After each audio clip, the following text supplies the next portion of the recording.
What's up, guys? It's Ben from North Carolina. Well, I got out for a flight last night and it was amazing. The air was super smooth and I spent most of the night just weight shifting around. But it looked like it was going to be good again this morning, so I decided to jump up there and give it a rip, and we'll see how it goes. I'm just getting ready to lay out the wing right now, so come join me.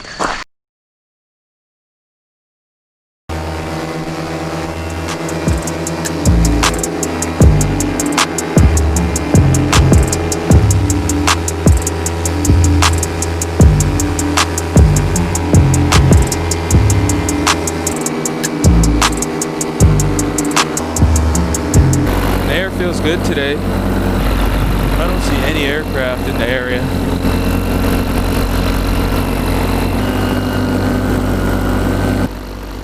So this is my 24th flight, and I'm going on a bit of a cross-country adventure today, traveling several miles to the northeast. I want to talk a little bit about my experience with my first launch and my first few launches during my paramotor training. I definitely had some frustrations when I was trying to get off the ground for the first time, and I don't think that my experience was uncommon. So let me walk you through it, and while I'm no expert, I think that my experience can lend some lessons to newer pilots. And I want to overlay a few images of some of my training here. But if you're like me, you would have spent some of your training doing ground handling and getting some experience with raising the wing up overhead, doing some forward launches and reverse launches, and becoming comfortable getting that wing up in the air. I trained ground handling on days with ideal weather conditions, which meant light wind, and it was easy to get the wing up overhead and to control it. But when I went to do my first launch, we waited until the sun was close to setting to ensure safe conditions, and the windsock had really laid down. So in fact, there was almost no wind. And while I was really prepared for my first launch with all aspects of wing and motor, everything put together on that day did feel a little bit overwhelming. I think the net result was that I was feeling tentative and I had trouble inflating and controlling the wing. I had several failed launch attempts and I had to kill the motor and reset up and try it again. I was disappointed in myself and frustrated. Well, I'm up in the air today, and I routinely get off the ground on my first launch attempt. So what was the solution? For me, I had to fully commit to the launch. So that means I put out maximum effort and really drive my legs to work hard and get that wing inflated. I also get onto the throttle early in the process, and I roll onto the throttle easily instead of just gunning it. The other thing I make sure to do is to lean back during the taxi, and I let that motor propel me forward, and it's actually doing most of the work. And I guess I should say, while you're fully committed to that launch, and you're confident that you're going to be up in the air, you should always also be prepared to hit that kill switch if things do go awry. Once I have that speed as I'm taxiing, I feel completely in control of the wing.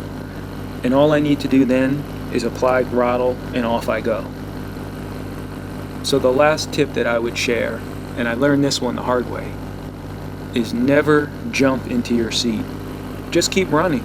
Let the wing pull you up into the air and take your time getting into your seat. No need to do that at 5 or 10 feet off the ground.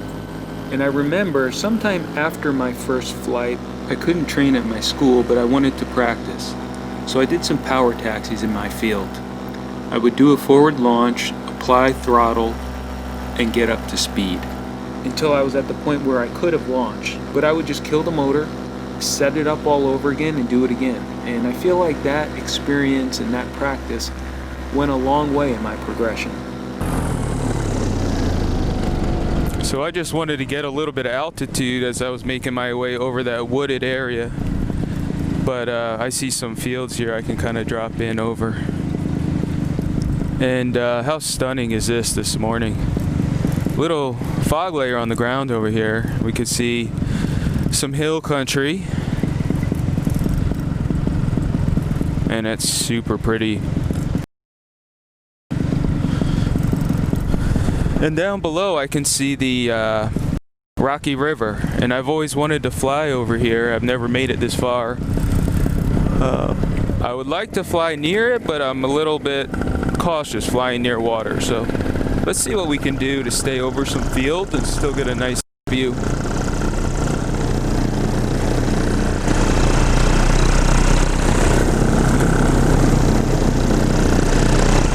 Turn into this for a moment here.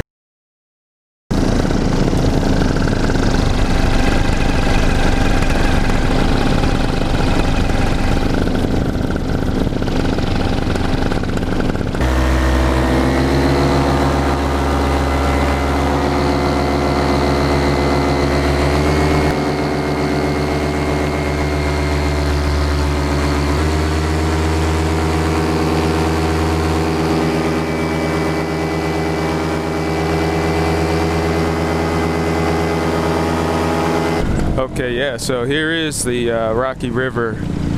That's pretty sick. I've never been able to just drive right there, but neat to be able to fly over.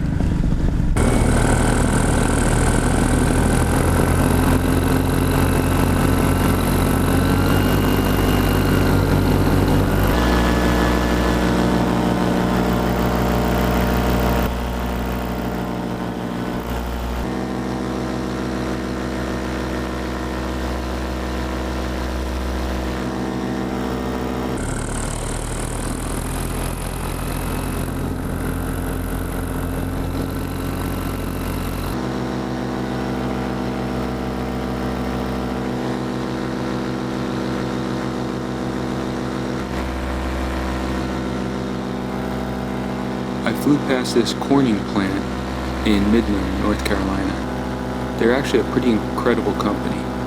And at this facility, I know that among other things, they do manufacturing of fiber optic cable.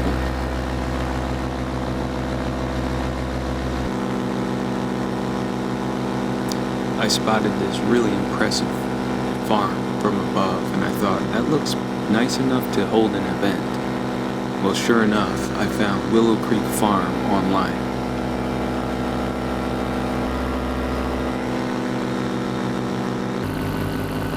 And there was a surprising number of incredible properties.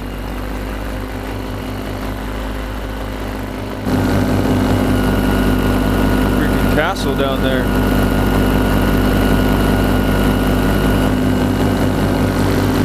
Alright, so we're just getting back a little bit closer to my property now.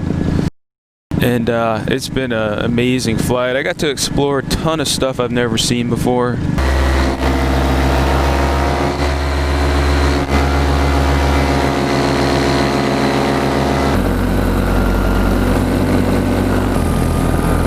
Just felt a little bit of rocking, so the sun may be just getting up high enough to start to kick off a couple thermals.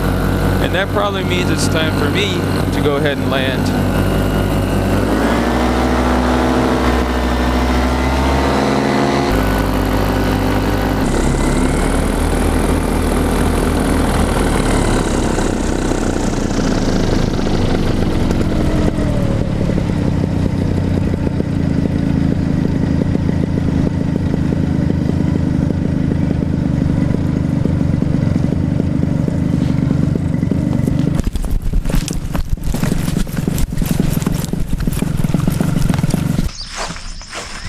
The air was really still and I could explore a little bit today. So I'm slowly reaching out and going further and further on my flights.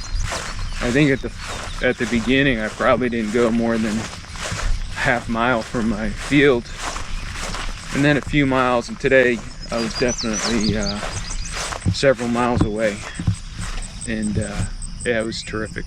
So the wing that I'm flying is a beginner wing. It's the Air Design EZ2, and today I was letting the trimmers out to see if I could get around a little bit faster because I was traveling several miles away. So I'll be interested to look on my app and see how much speed it added. The trim range is really short, so I don't expect it would be more than about 2 miles an hour faster, but we'll have a look on my app. I use the app called Fly Sky High. So it's hard to tell exactly on the app, but it looks like I get about 2 or 3 miles per hour when I let out the trims, which is not a lot, but it could help me out from time to time. Anyway, I want to say thanks for joining me on the flight, checking out the video. Make sure to come back and check out my next video.